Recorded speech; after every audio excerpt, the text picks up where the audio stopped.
Toshkent tibbiyot akademiyasi Urganch filialida tibbiy biologiya 5+1 qo'shma ta'lim yo'nalishi bitiruvchilariga diplom topshirish marosimi bo'lib o'tdi. Dolzarb 90 kun loyihasi doirasidagi ushbu tadbir tafsilotlari muxbirimizning hozirgi lavhasida. Toshkent tibbiyot akademiyasi Urganch filiali xalqaro maydonda o'z nufuziga ega ko'plab oliygohlar bilan qo'shma ta'lim loyihalarini olib bormoqda. Xususan, hozirda Rossiya va Xitoyning 3 ta universiteti bilan tibbiyotning 5 ta yo'nalishida hamkorlik yo'lga qo'yilgan.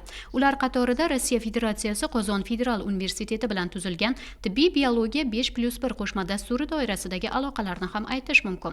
Mazkur qo'shma ta'lim dasturi 2019-yilda yo'lga qo'yilgan edi. Tadbir avvalida har ikkala oliygoh vakillari qo'shma ta'lim jarayonining afzalliklari, istiqbollari va kelgusidagi hamkorlik yo'nalishlari haqida so'z yuritib, bitiruvchilarga samimiy tilaklarni yo'llashdi. Shundan so'ng yillar davomida olingan ilm, orttirilgan amaliy ko'nikmalar ortidagi mashaqqatli mehnat natijasi diplomlar o'z egalariga topshirildi. Bitiruvchilar va ularning yaqinlari ko'zida quvonch yoshlariga sabab hayajonli jarayon esa foto hamda video tasvirlarda xotiralarga muhrlandi.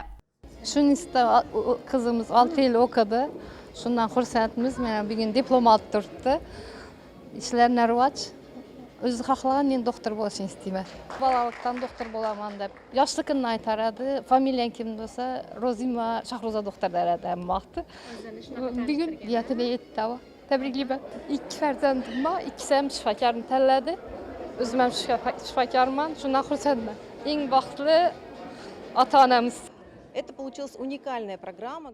Tibbiy biologiya yo'nalishi tibbiyotning asosini tashkil etadi desak adashmayman. Ushbu fakultetda tayyorlangan kadrlar ishi bevosita laboratoriya bilan uzviy bog'liq. Bu borada tibbiy tahlillarni yuritish nihoyatda jiddiy e'tibor va bilim talab etadi.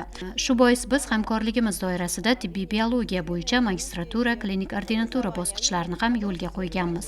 Eng ahamiyatlisi ularda biologlar zamonaviy laboratoriyalarda ilmiy faoliyatini amaliyot bilan uyg'un holda diagnostika, genetika, tibbiy kosmetologiya kabi yo'nalishlarda olib borishlari mumkin. Bunda sohada uzoq yillik bilim va tajribalarga ega professor o'qituvchilarimiz dars jarayonlarini olib borishadi.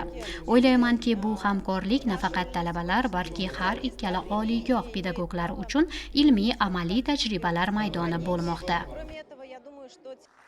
Qozon Federal universiteti 200 yillik tarixga ega bo'lib, Rossiyaning eng qadimgi universitetlaridan biri hisoblanadi.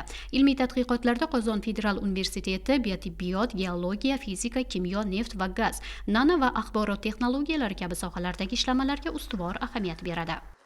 Qo'shma ta'lim dasturining formati 5+1, ya'ni 5 yil Urganchda, 1 yil Qozonda o'qish kerak edi. Bu 2020-21-yillarda pandemiya davriga ham to'g'ri kelib qolgan vaqti bo'ldi. U paytda onlayn, ya'ni masofaviy ta'limga o'tildi va masofaviy ta'limning ham ahamiyati o'sha paytda yuzaga chiqdi.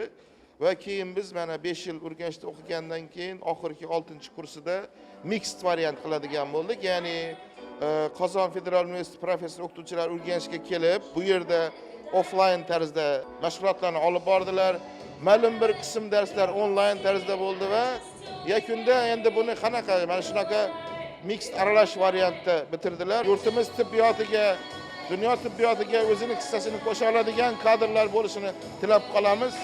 Zotan istalgan oliy ta'lim dargohining asosiy vazifasi ham raqobatbardosh, sifatli, zamonga mos dunyo andazalariga javob beradigan kadrlarni yetishtirishdir.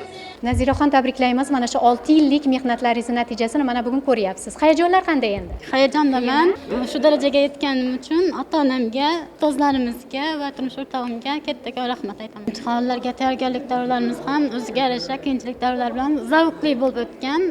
Faxrlanaman. Bundan keyin xalqimizga jon dilimdan mehnat qilib, ota-onamga rahmat eshittirishga harakat qilaman.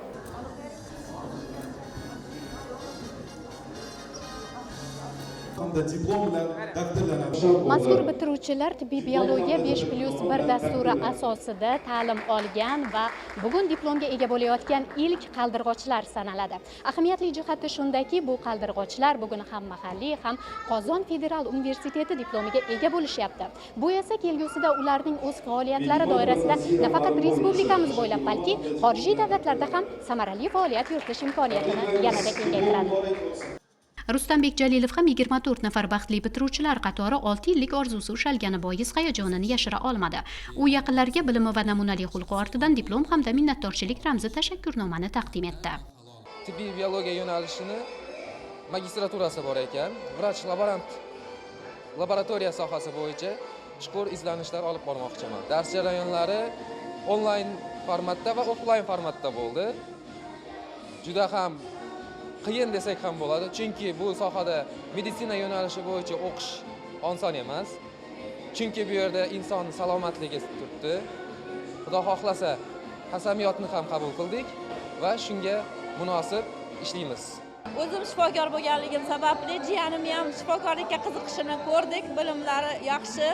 Endi bitiruvchilarga hammasiga omad tilaymiz. Ilohim O'zbekistonimizni ravnaqi uchun insonlarga tibbiyotda yuksak yutuqlarga erishlariga omad tilayman. Juda ham hayajondaman. Jiyanim bitirdi, mana Xudo xolasa shu bilim ko'nikmalarini hayotda ham Xudo xolasa ishlatadi. Halol mehnat qiladi deb umid qilamiz. Qo'shma ta'lim loyihasi bo'yicha hamkorlik yana davom etadi. Maqsad raqobatbardosh malakali kadrlarni tayyorlash.